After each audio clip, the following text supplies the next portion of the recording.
Hello everyone, and welcome back to Katamari Damacy Reroll.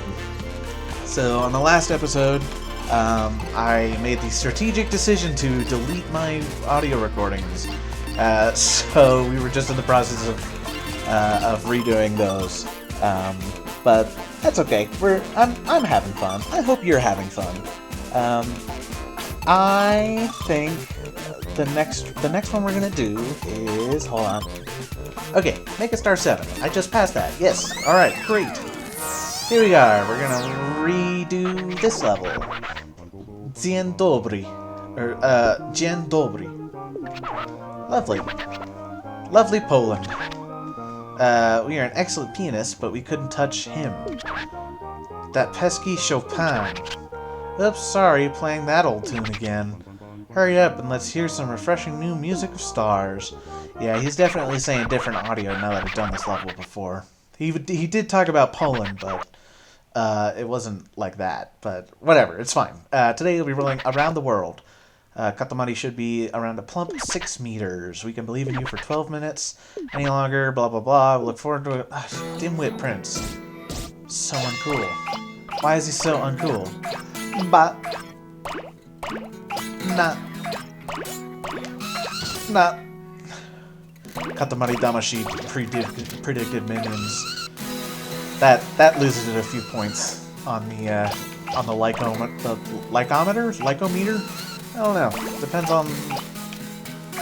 I don't know. My brain melted again. I'm sorry. But... Oh, this... Okay.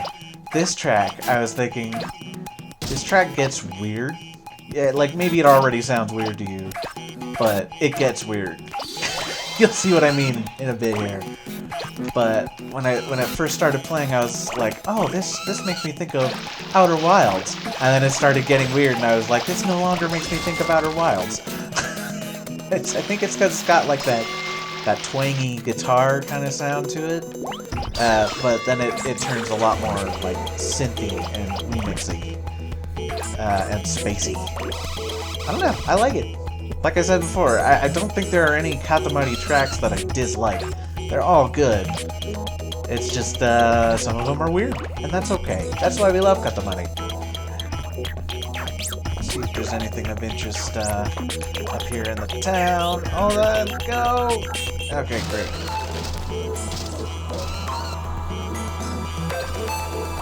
I don't know what it is with that boop boop. That freaks me out.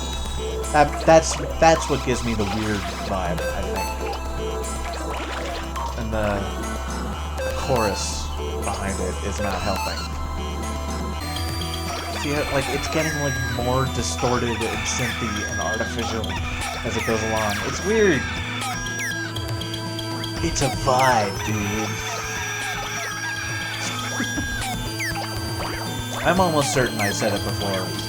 I'm originally from California, but I have never met anyone who unironically talks like that. It's kind of... That's why it especially amuses me to do that, because nobody ever does. But I hear it in my own voice sometimes, especially when I'm like frustrated at something.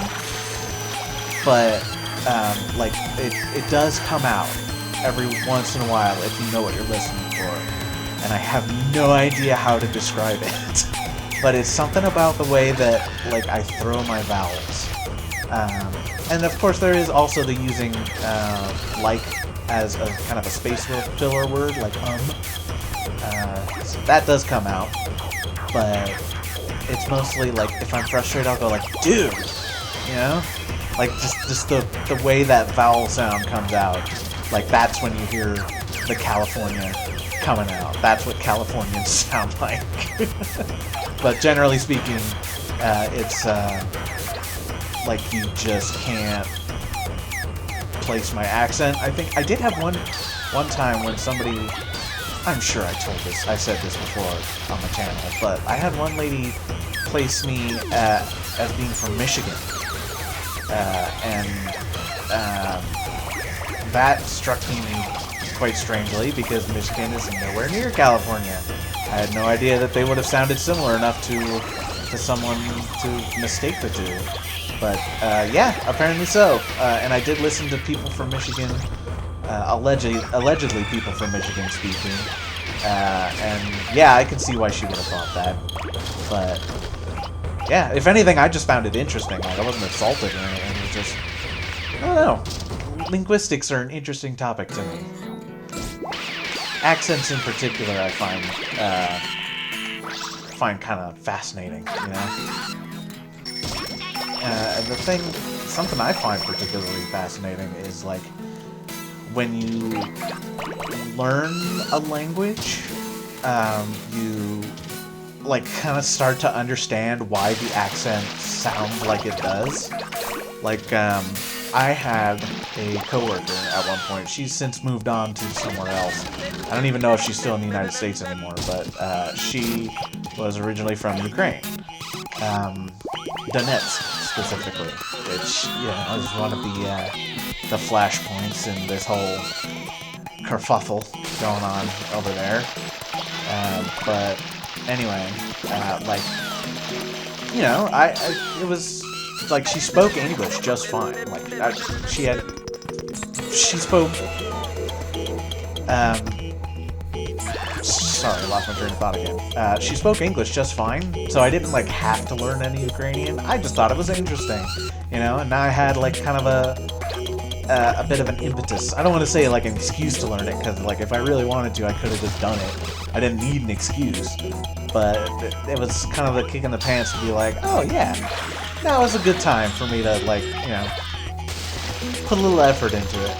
And I cannot, I don't really know very much Ukrainian at all, but I did learn a little bit. Hold on. 3 meters, still just a baddie. There's a way through here. Alright, let's go through there. But anyway, I did learn enough Ukrainian. At the very least, I learned how to pronounce the letters, right? So even if I don't know what a word means, I could at least read it and sound it out, you know? And like, if you were to write something in Ukrainian, I could at least pronounce it decently well. Probably with a thick American accent, but, you know. But anyway, like, just seeing, like, not only the way that they think about vowels and consonants and stuff like that, but also things like what sounds they don't have, you know, stuff like that. That really contributes to the way an accent sounds, right? And so, in particular,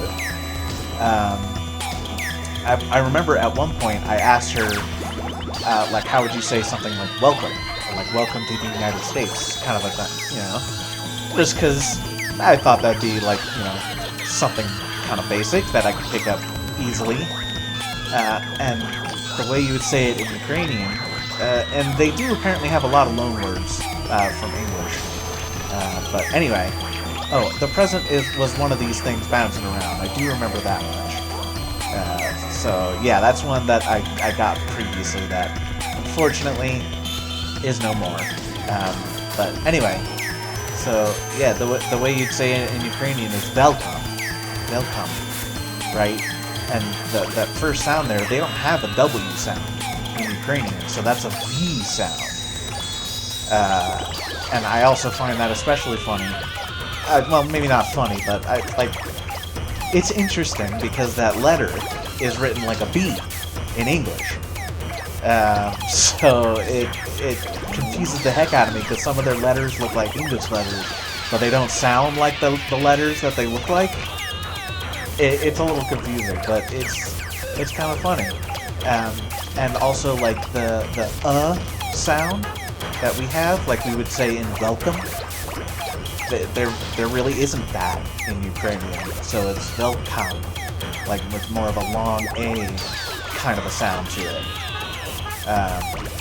But it's literally, it is the same word, it's welcome, but just transliterated into Ukrainian.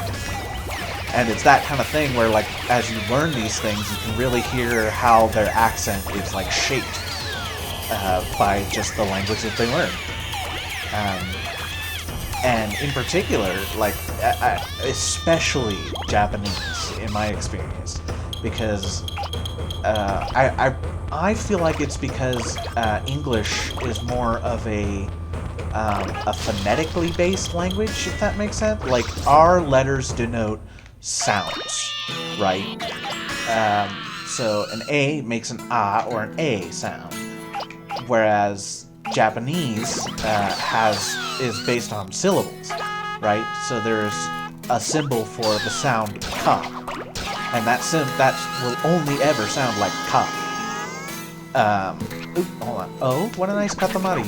All smooth with a shiny new feel.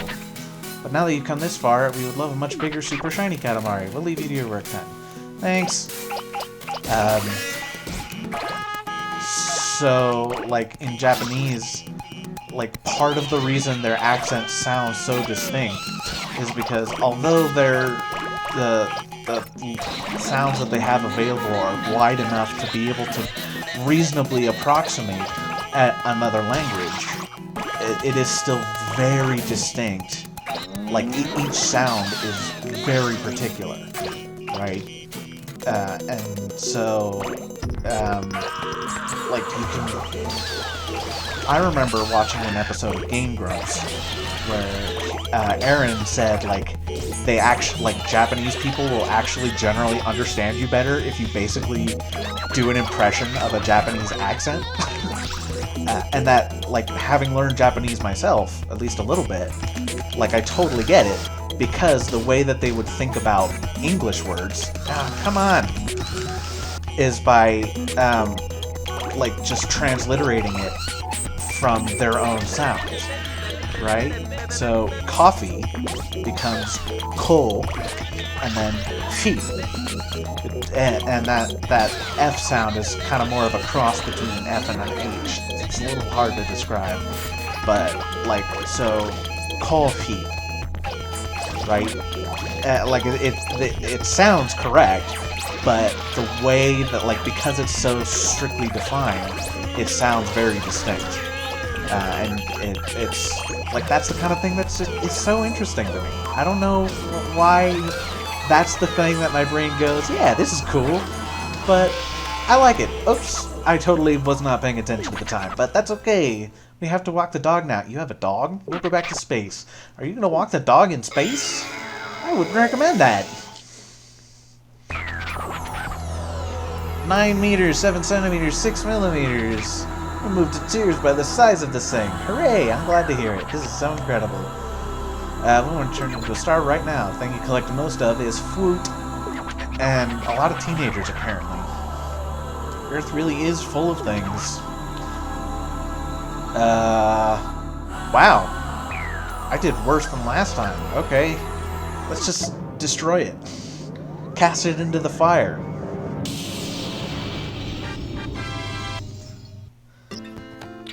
So, yeah, I'll be honest, I kind of lost my train of thought again. I was kind of rambling there for a bit, but I hope that's okay.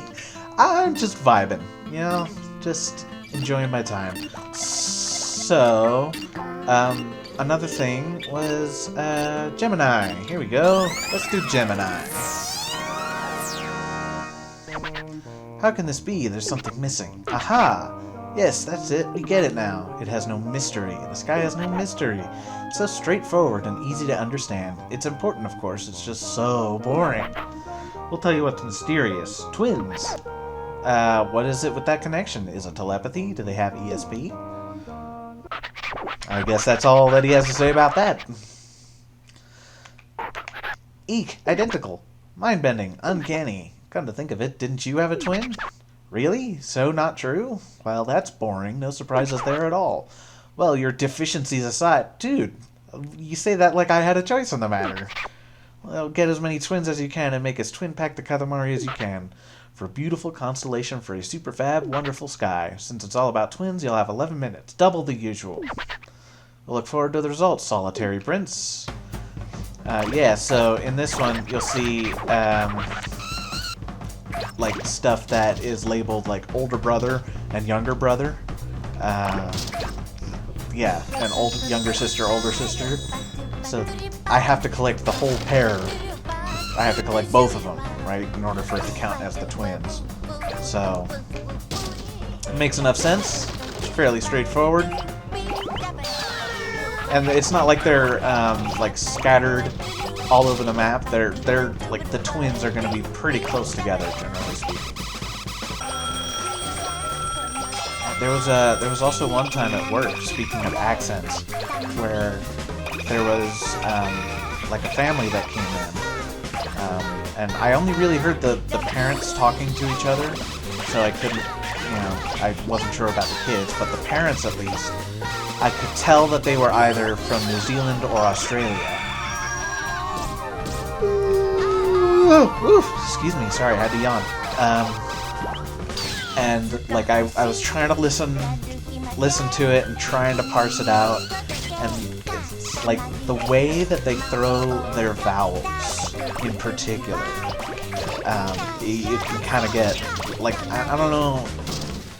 That's the problem with this sort of thing is, even though I'm interested in it, I don't really have the vocabulary to be able to explain it.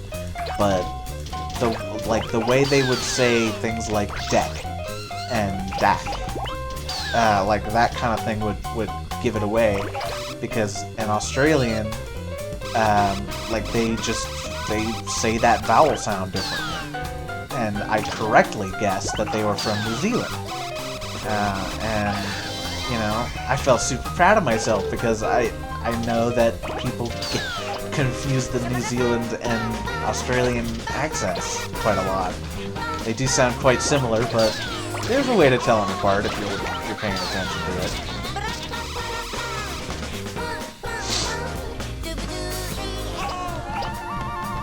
And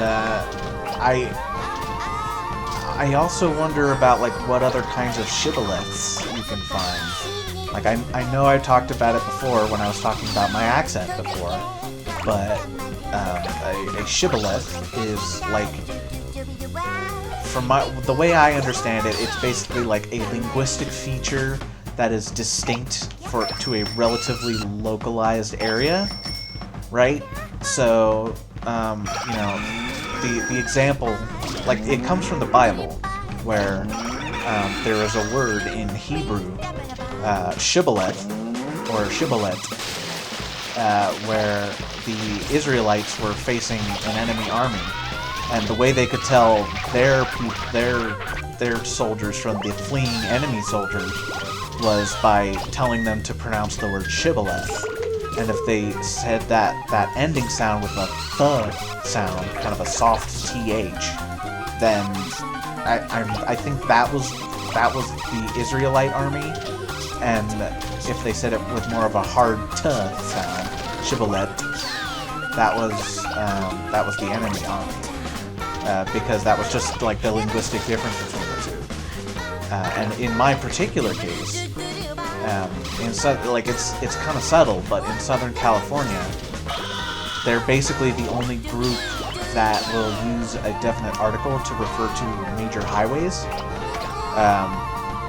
So, like the big highway that I was accustomed to growing up is the 101. Right? Whereas someone from another part of the country would just say 101, right? You get on 101 and go north or south or whatever. Whereas I think of it as getting on the 101. And that's apparently something that is pretty unique to Southern California. And even though my accent kind of blends in a lot to pretty much everything west of the Great Plains,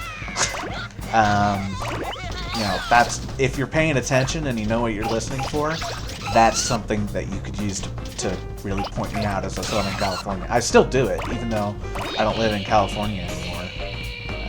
It's just a habit now. I don't know. And now that I'm like aware of it, if anything, I just feel like it connects me to home. Oh no! Come back.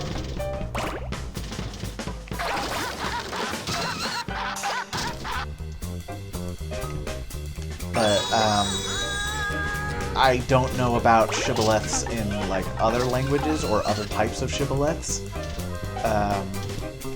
the one, I'm pretty sure I looked at the Wikipedia article, and it gave the example of a particular street in New Orleans, which, like, there was even, like, the picture for the Wikipedia article for Shibboleth had, those guys don't count as twins, the one in front is in charge. I mean, you know, whatever they're into, I guess. But, like, there was this guy who was holding up a sign that it read, "Say the name of this street or get out." And it was a particular street that is weirdly hard to pronounce, but people from New Orleans know how to say it, and people who aren't from New Orleans don't. And that's why I've been carefully avoiding saying it, because I know I'm going to get it wrong. I believe it was Chapatulas, is how you say it. But it's not spelled in a way that makes it easy to, like, sound it out. And I blame the French for that. Because, as usual, when there's some weird linguistic thing that doesn't make sense, it's usually because of the French. Quintuplets are not the same thing, but surely more mysterious, no? Oh my god.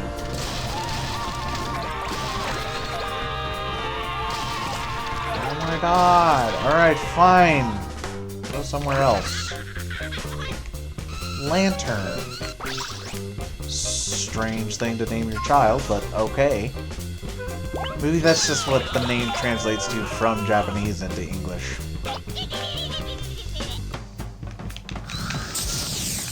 Ah, sick. Oh no, less sick! Bruh. Oh, darn it.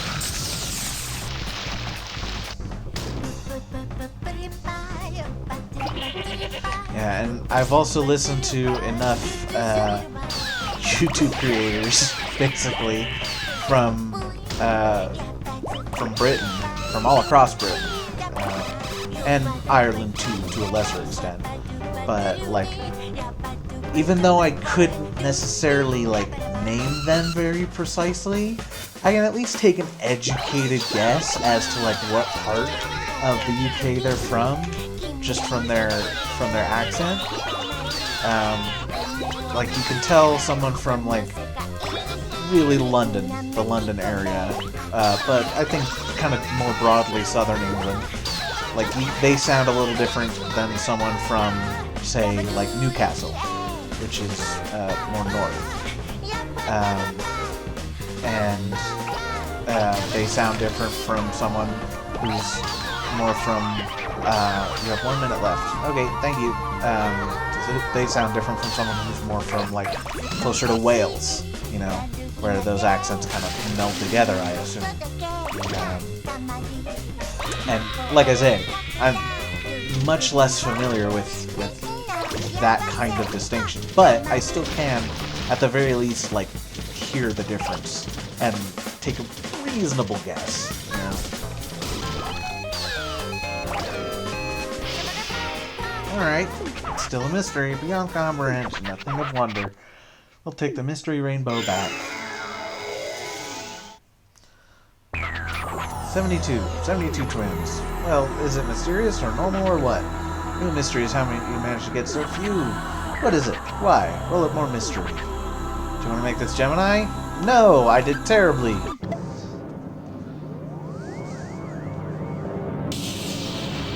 It's because I'm rambling about nonsense. Okay, well, after that spectacular failure, that's probably a good place to call it an episode. And on the next episode, I think we're in for a load of bull. Yeah, so we can look forward to that. So until then, see you later.